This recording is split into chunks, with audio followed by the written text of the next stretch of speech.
Chapter 8. Importance of Human Birth.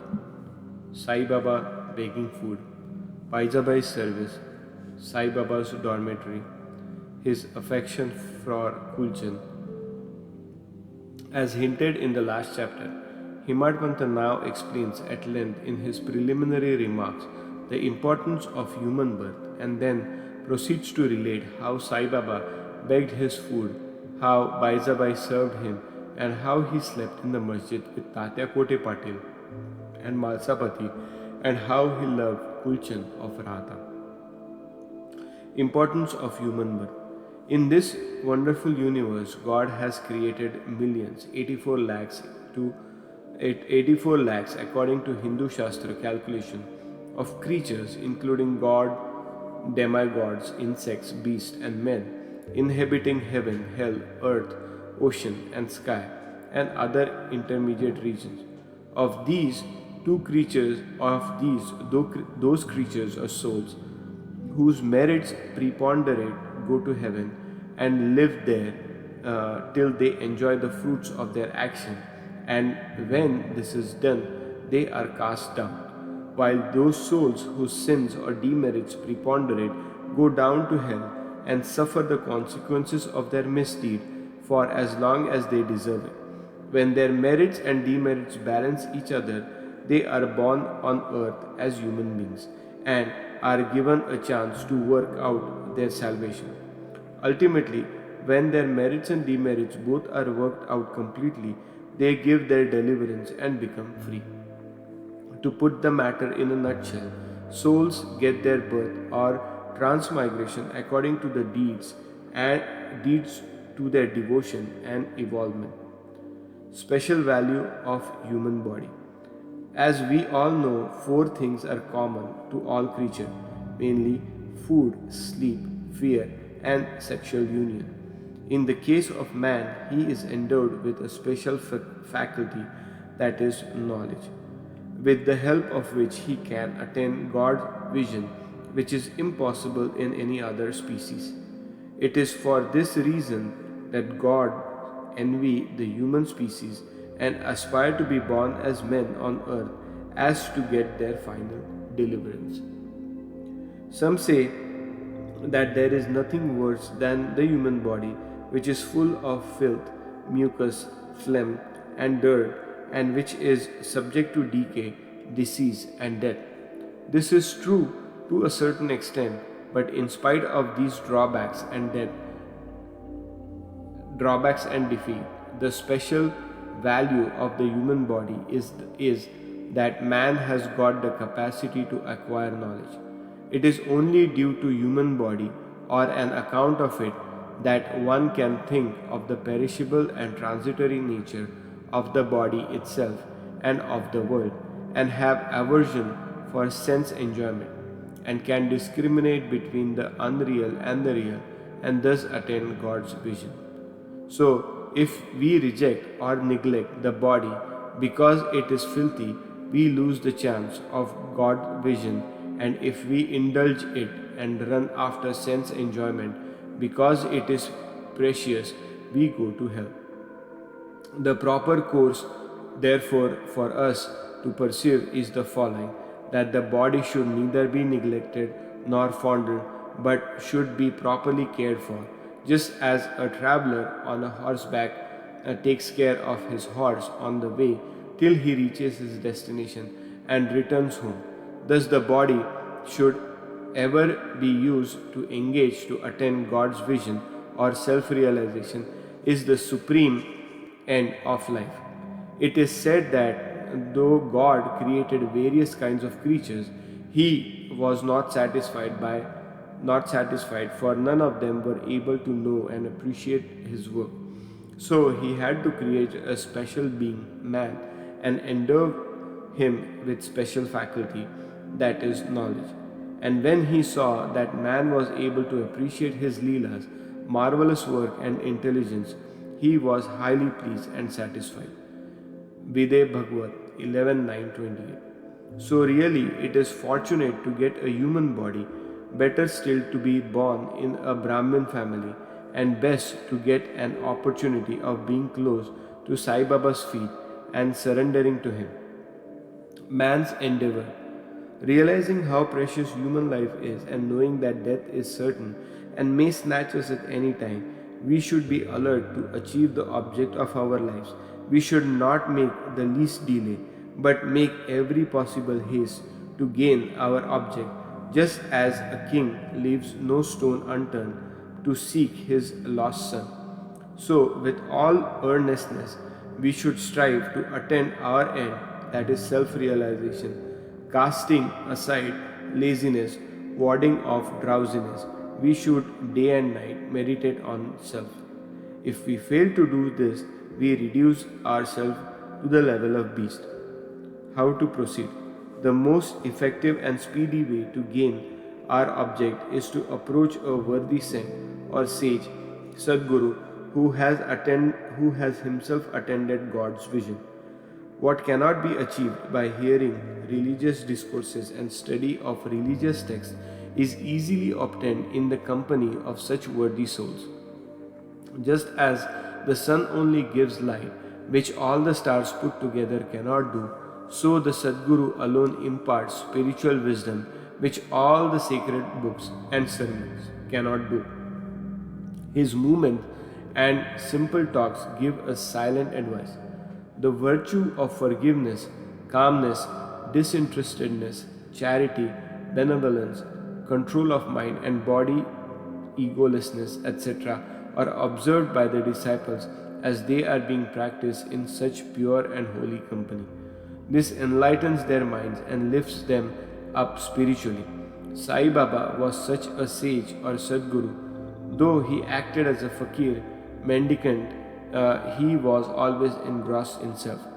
He always loved all beings in whom he saw God or divinity. By pleasures he was not elated.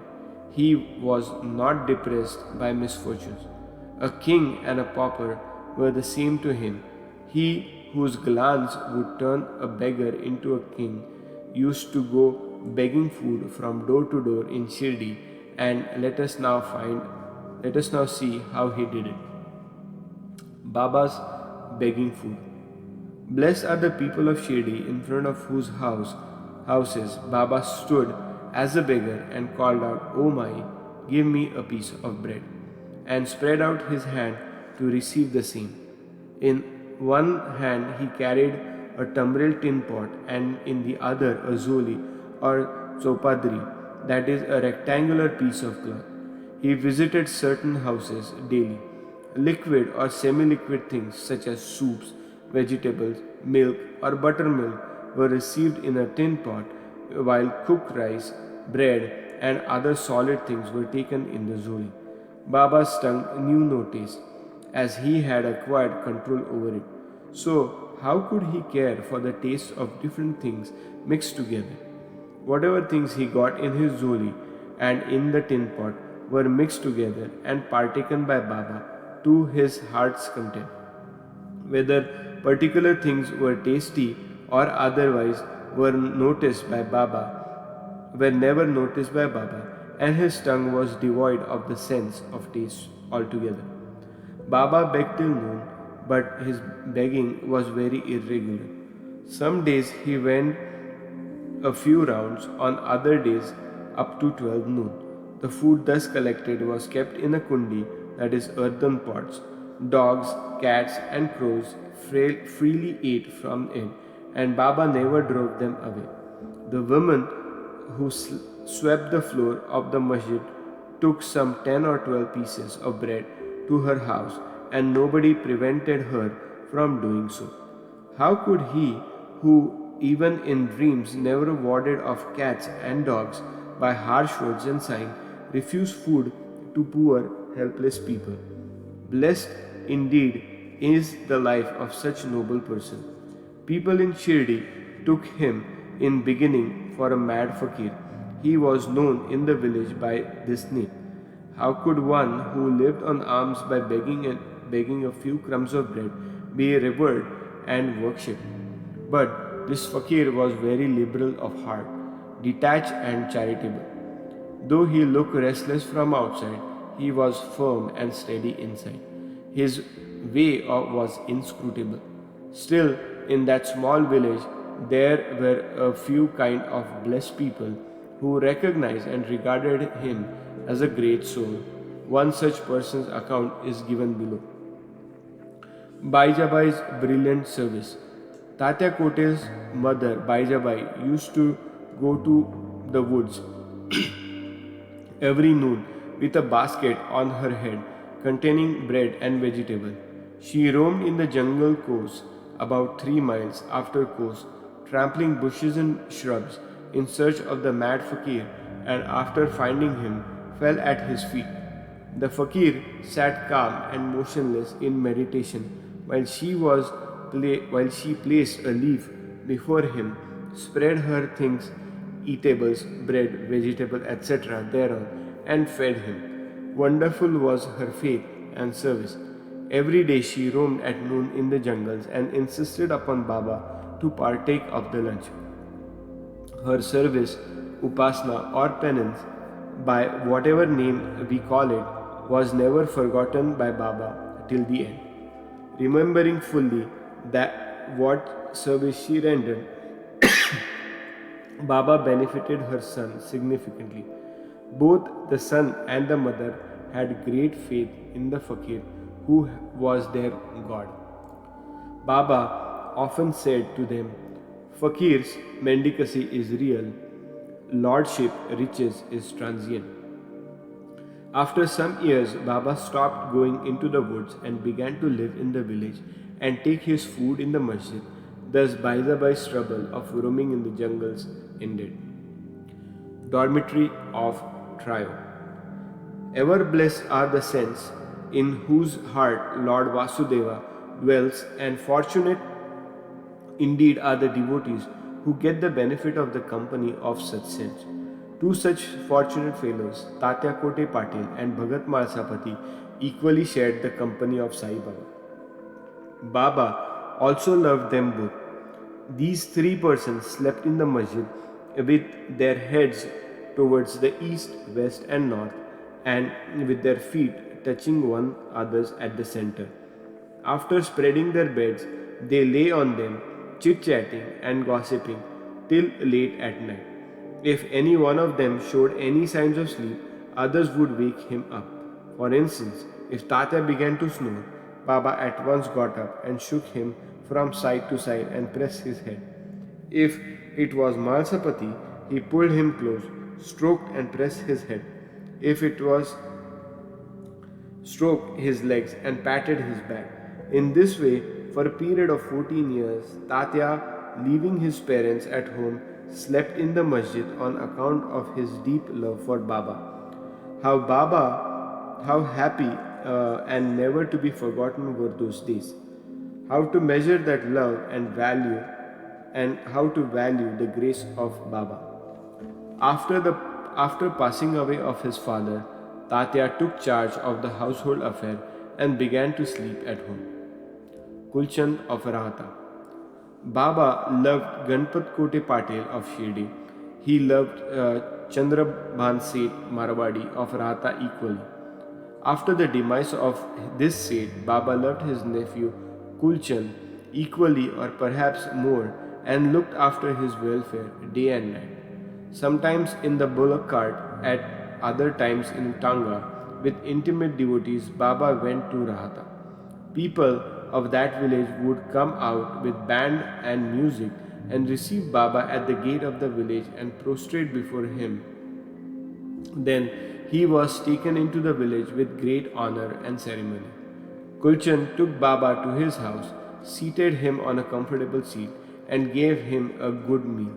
Then they talked freely and merrily for some time, after which Baba returned to Shirdi, giving delight and blessing to all. Shirdi is midway and equidistant from Rahata on one side south and Nimgaon on the other north. Baba never went beyond these places during his lifetime. He never saw any train nor travelled by it.